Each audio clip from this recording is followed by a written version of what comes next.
humble and likable approach that was infused with some degree of creativity and inspiration, then things would have gone a little better.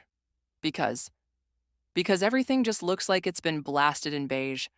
The heavy filters make everything look hazy, just further flattens. All of it. And the blandness is all that we're left with. Overall, nothing feels creative, nothing feels new or innovative. It's all been done before and it's all rather plain. It's not inspired. And so it's not compelling for followers or for people to be like, oh, there is, like something interesting here or something to like here. It's just too flat. And so all of those things combined, the general marketing approach, the sort of thrusting it on and putting on airs like, oh, it's so successful when it's not. Everybody knows it's not the products not being good, missing the opportunity to integrate it into the show. It literally leaves just Meghan as the draw for the brand. The only reason to buy as eVER products is because of Meghan. You want to support Meghan. That's the only reason to buy them because you would never choose them over something else. There's nothing else going for them. And she's just not got the star power to carry a brand, especially something like sort of subpar lame pantry goods. It just doesn't add up. She lacks the charisma and the logic and savvy to be able to pull something like this off. Not everyone is a salesperson, and for a business, you do need to have that sort of salesperson mindset, and she doesn't. So, as the holiday season that Meghan was holding out hope for, as being the thing that would boost the sales back to where they were initially and get her a spike again in sales, it's become clear that that's not even enough to save her brand. The numbers are not good for the website traffic to be. Not even cracking 200,000 is detrimental. That is bad, especially around the holidays. But leave your thoughts in the comments. Thank you for joining me today. I hope you have a happy day ahead, and I will see you next time. Bye. That with Love Meghan and the odds of our products, its initial concept was to be integrated into the show and that the products would play off one another and sort of essentially self-promote the show, and the products would.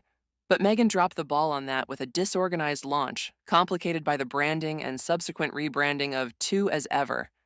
And so as Netflix went ahead and pushed forward with publishing the content that they invested in on time this year, or at least not pushing it too much later, the brand as eVER was playing catch-up with the product end and missed massive opportunity for exposure in the show. They missed the window to have the products on hand in the show and featured in the show, which was kind of the only way that this was really going to work. If it were going to work at all, that would have given it the best odds. For every episode of Meghan's show to have featured some of her products, even in a casual way rather than a pushy sales lady way, that was the best shot to maximize potential, and that got blown to smithereens with Meghan's unorganized approach to things. And so, apart from those complications top of it, the goods aren't exceptional.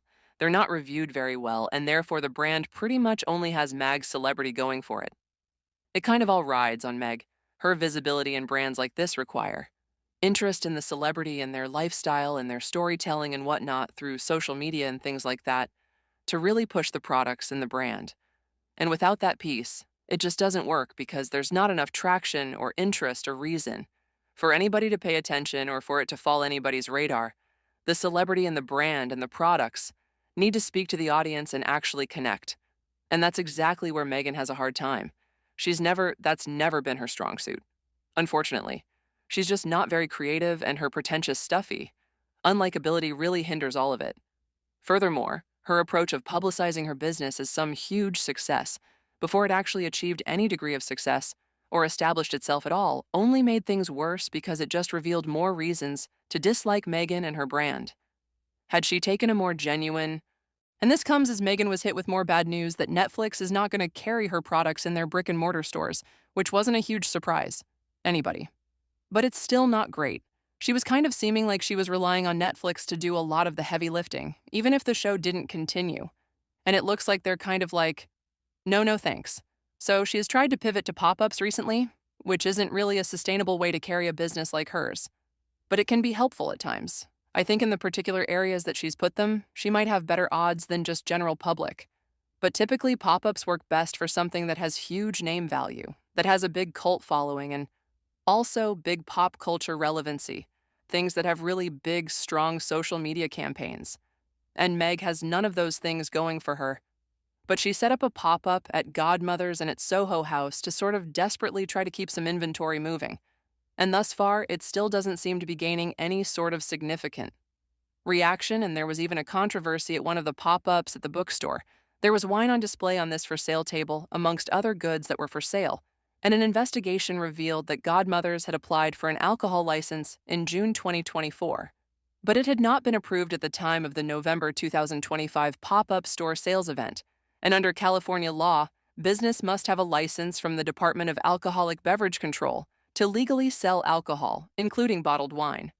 And later they tried to say that the wine was just for display purposes only and was full of water. All the pictures that the mag posted showed wine bottles sealed full of rose, not water.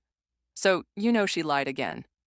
As eVER right now is a sort of nascent lifestyle brand with initially high curiosity, but that curiosity has pretty much been used up because, as I said, it was a lot of royal reporters or journalists who worked for publications that were boosting the initial interest in the brand.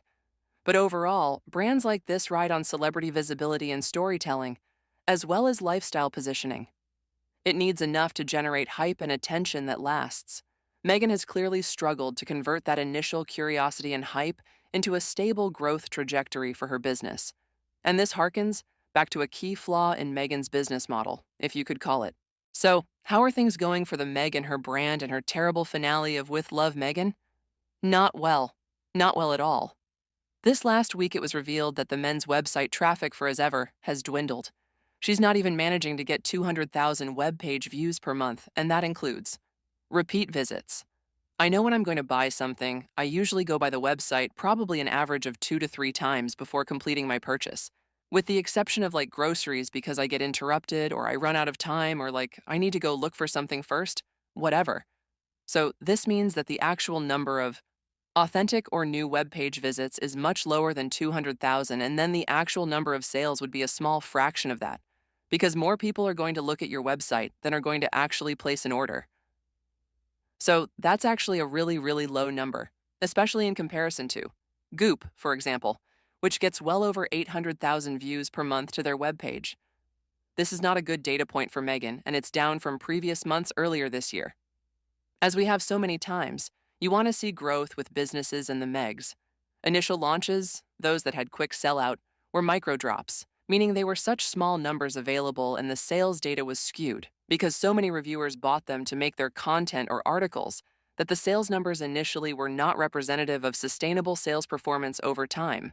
It was skewed data from that initial interest of reviewers combined with really, really low availability. So now that things have kind of calmed down and people aren't doing reviews anymore, this data of lower site traffic demonstrates that exact problem of scaling to a false precedent and seeing a huge downward trend to interest after those first couple of drops that had a lot of curiosity. Power to them.